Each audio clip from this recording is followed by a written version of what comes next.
like baseball, if you please. Without bats, bases, or umpire, and not much of a uniform. They used to call it anti-I-over. Now it's just anti. Even beach ball gets monotonous. At least the game has been called on account of something or other. It may even be something exciting. Anyway, it's unanimous. Let's tag along and see. Come, come, girls. Let's get out of here before sundown.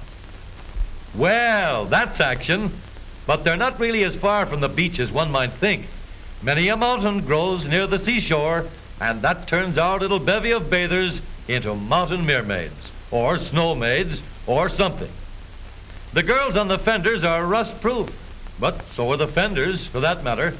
Hey, don't start that again. Bullseye!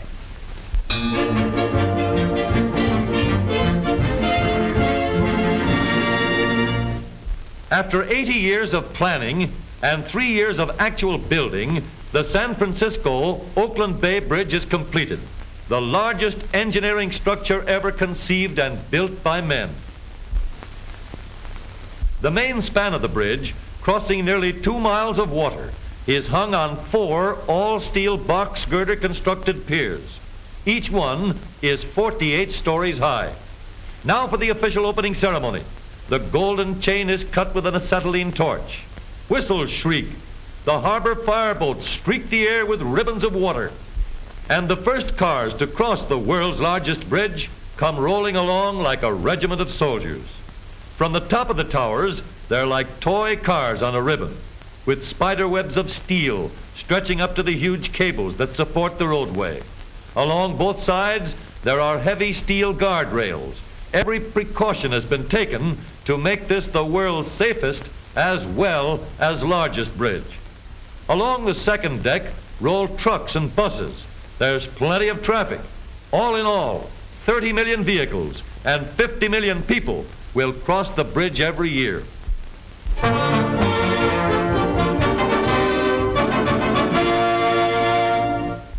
A smooth way to rough it.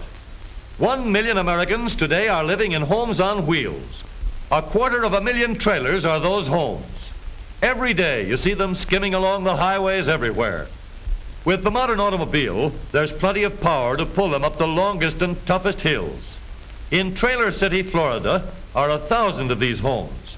Their owners park for $1 per week plus 25 cents for electricity. The life is not expensive, for in a trailer, modern conveniences are within the reach of people of limited means, many of whom could not afford them before. Cold weather is seldom a problem, for the inhabitants of this little city follow the seasons. Perhaps a month from now may find many of them 3,000 miles away, across a continent. In Trailer City, you'll find nearly every variety of home, from the one that Dad himself put together on the old farm back in Iowa to a custom-built deluxe model that cost $8,000. A license plate is often the only indication that the house is on wheels. As you stroll along the street, you'll find most of the homes are as unlike as their owners. But now and then, you'll find a pair of twins. This one has a huge beak that makes it look like a native pelican. Today, the house next door may be occupied by a retired bachelor banker.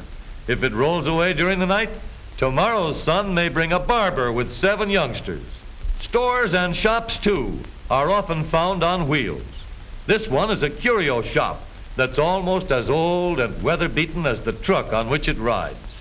Mother still washes the dishes and most everything else. Just for instance, the lineup that makes a familiar flapping sound in the Monday morning breeze. There are plenty of leisure moments for the housewife. She just can't find a great deal of work in a one-room house. A radio in the car brings entertainment and the daily news, and the automatic charging notch on the light switch helps to make sure the battery is kept fully charged, even though the car is driven only a few miles a day. Today may find the trailer family under the shadow of the palms, but tomorrow, the American travel instinct urges them away, over the highway, on spinning wheels.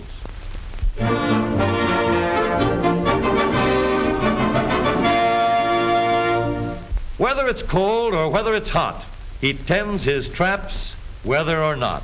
Yes, sir, the lobster fisherman hasn't time to worry much about the weather. In come the orders, and out go the lobsters. But that's getting a little ahead of the story. Up and down the rugged New England coast, most any morning, summer or winter, you'll find hundreds of lobster fishermen like this one, cruising across the inlets and shallow bays, pulling in their traps.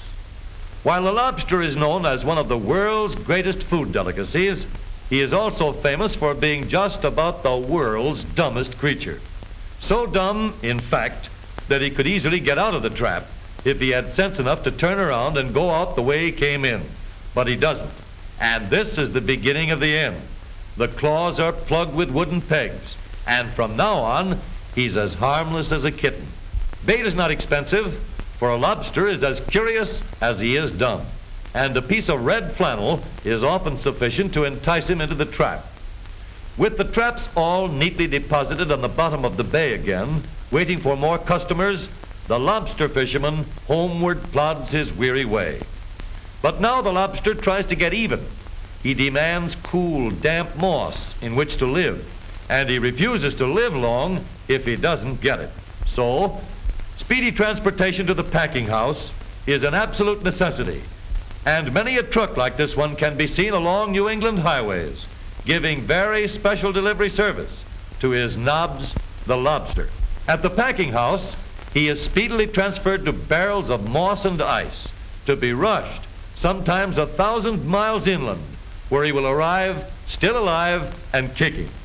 He may be dumb, but as the main course for a delicious dinner, he's the tops.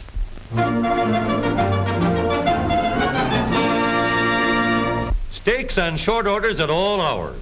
It comes apart a la carte. He puts it in here, the meat goes ground and ground, and it comes out here. A few years ago, Fido ate the dinner leftovers and was glad to get them, but not so today. In the past year, one or more canine food kitchens like this one have been established in nearly every metropolitan city in the country. And Fido now gets a scientifically balanced diet, just what the doctor orders. Yeast, iron, calcium, phosphates. It may look like hamburger, but there's a lot more in it than even Fido would ever suspect. To keep the cost per lunch as low as possible, they use a regular production line. Here is a man who probably has more dog friends than anybody you know. In fact, he has about the same number as there are boxes in this delivery truck. Just for example, it's dinner time again. Gangway! No one but a hungry hound would have ever heard the delivery man out front. But of course, nobody but a hungry hound is very much interested. To the average individual, the dog sounds as if he were doing a lot of unnecessary barking. But actually, he's saying, "Gee, pal, I thought you'd never get here. Nice to have seen you, and don't forget to come back tomorrow." He doesn't do this every day.